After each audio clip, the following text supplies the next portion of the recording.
Hi, this is Justice. In this tutorial, we're going to be talking about the watercolor brush. And there's a lot of different settings here, and so I'm going to go through a couple of the big ones first and then trickle through to the smaller ones. This is the canvas that we worked on in the oil brush video. If you haven't seen that, check that out. And what I wanted to show first is how oil colors interact with texture. And I want to do this because it's really cool and it's probably the funnest thing to see as far as I'm concerned.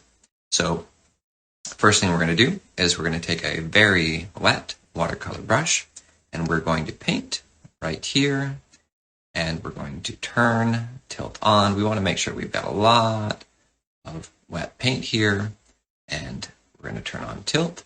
And what you're going to see, I have texture influence set very high, and so these ridges from the oil paint are going to control where this wet media moves, how it's going to affect how this diffuses on the screen. Now let's go ahead and let's add a little bit more paint here because I like seeing how this works. Now Rewet is going to affect how much paint is pulled up when we add water. So I'll demonstrate that in a second. Look at that spill right over the edge. And just amazing how accurate and beautiful the physics in Rebelle 4 are. Really, it makes me smile. I love seeing this. This is what I dreamt digital art would be like in the future, and we are here. All right, so let's demonstrate. We're going to demonstrate Rewet. And you'll see this is going to pull some of that oil paint up, and you're going to see some of the white canvas underneath. It almost makes it like a little bit like acid, so it's going to eat away the paint underneath.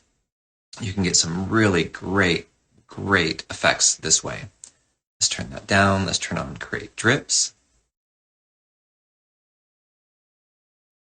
You can see how this starts to behave a little differently. And let's use the blow tool. We'll inspire some dripping here.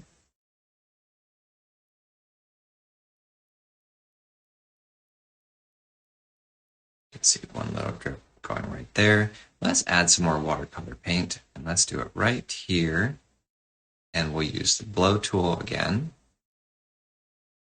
You can see those drips happening right away. And let's dry this section here because that is going to affect where some of this paint goes. And I want you to see all these different behaviors.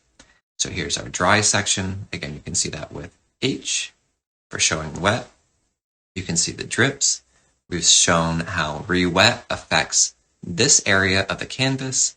Absorbency. Okay, so we're going to turn absorbency really high, and we are going to wet the entire layer. So everything is wet now.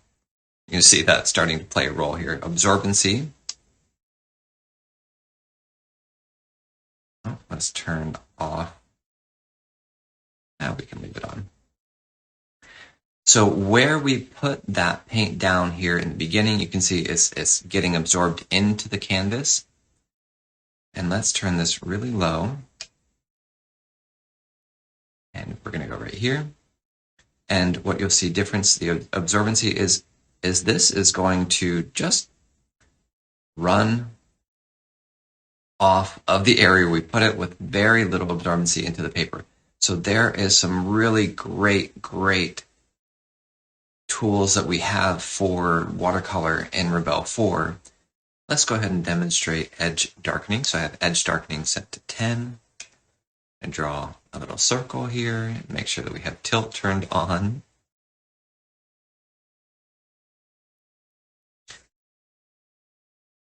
So you see that little faint dark edge right on the border of the paint. And let's let that go just a little bit longer. I think you can see that pretty clearly. Let's turn edge darkening to 0 and do the same thing. And you notice right away these top edges that are dark on this one with edge darkening turned on are very clear. The water's just run right off of that. The paint has run off of that. It's all dripping down and none of it's going to the edges. I really like this look. I think it's really cool. All right, let's go ahead and we're going to turn off this layer and we're going to look at the infamous grid. It is back. My grid making abilities. Okay, so we're going to look at opacity, water, and pressure. These are the volumes over here for watercolor. So let's go ahead and go up here and let's look at water. So here you can see the very top, this one right here, opacity, water, and pressure. All of these are the same. And what I mean the same is all of them have the opacity, water, and pressure turned to 100%. This is 100% for everything. This is 50% for everything, 25% for all of these volumes, and 10% for all of these volumes. Very, very faint. So here, opacity is set at 100, and everything else is set at 100. Here, opacity is set at 50, and water and pressure are set at 100, 25 for opacity, 10 for opacity, and the same thing here. So you can see how the extra water here, the 100%, 50%, 25%, and 10% water, the same thing with pressure, and you're getting these different effects here. You can see with the opacity, you're still getting some of this texture and canvas pulling through.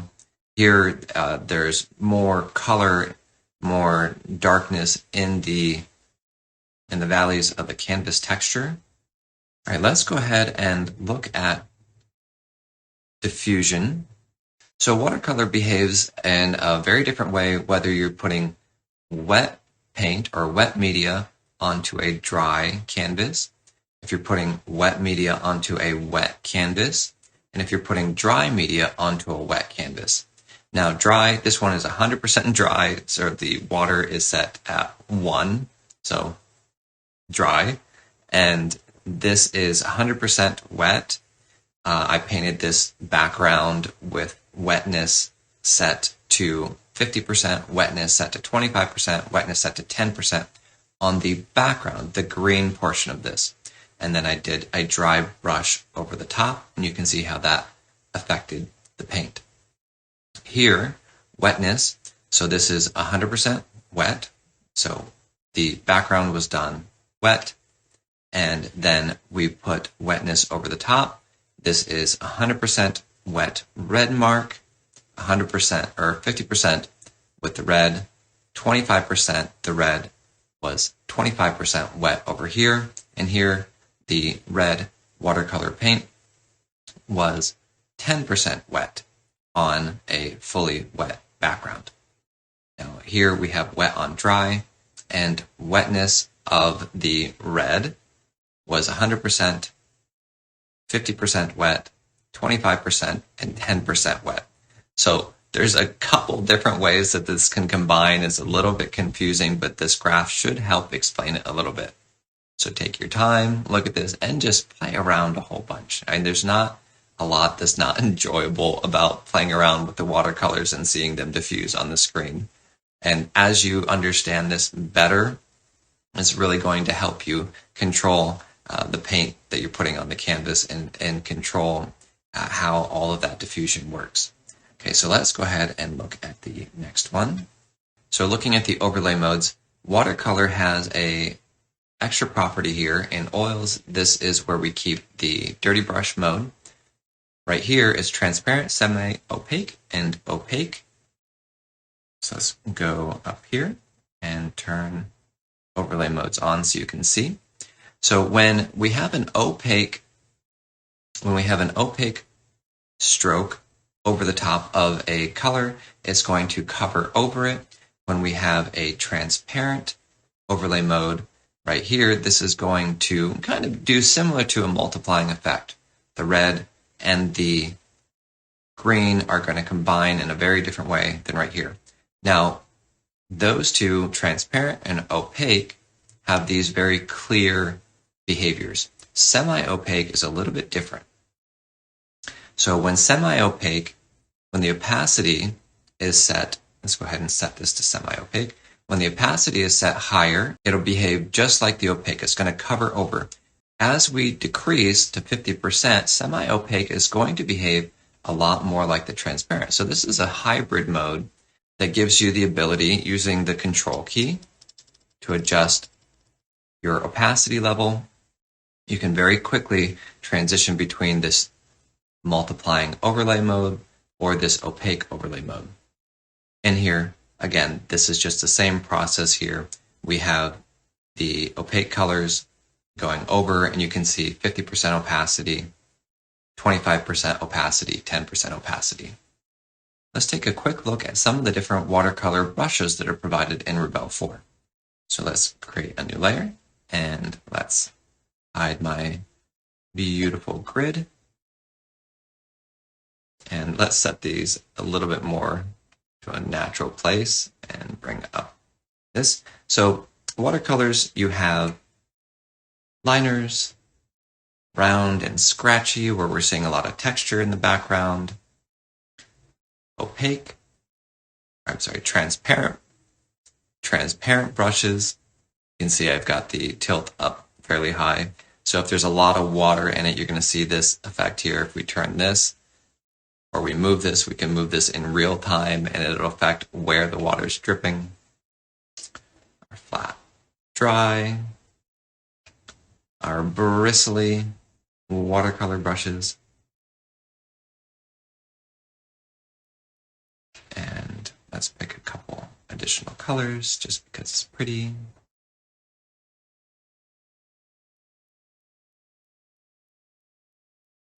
Okay, and we have gouache.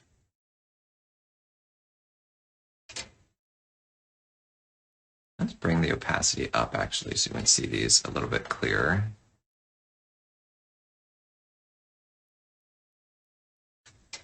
And all of these look very different. I demonstrated this in the oil brush video.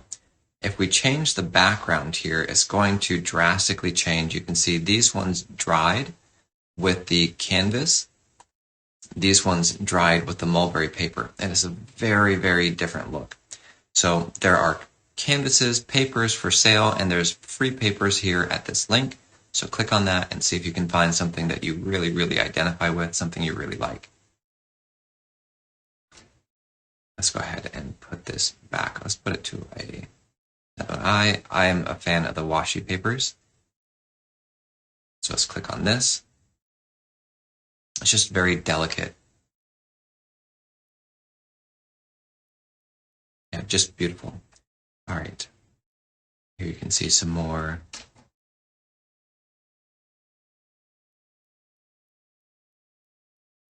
of the different brushes that are available.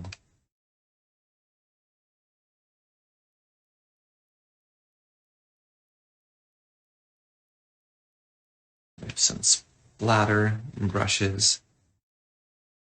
And these ones you can turn into an eraser. You can make them so that they're just water. You can choose water, then choose some of these here. And then as soon as we jump back, you're going to see how that kind of eats away, kind of like salt. Really cool. And the star. Let's go ahead and put that as painting. We'll see it diffuse and kind of pulls out, pushes out. Again, these behave different depending on whether the canvas is wet or dry, whether you have edge darkening on, drips. All of it will play a big role in the effects that you can get. Beautiful, beautiful watercolors in Rebelle 4. All right, if you have questions, put it in the comment section below. If you have not subscribed, this is a great channel to subscribe to. All right, I'll see you in the next video. Thank you for watching.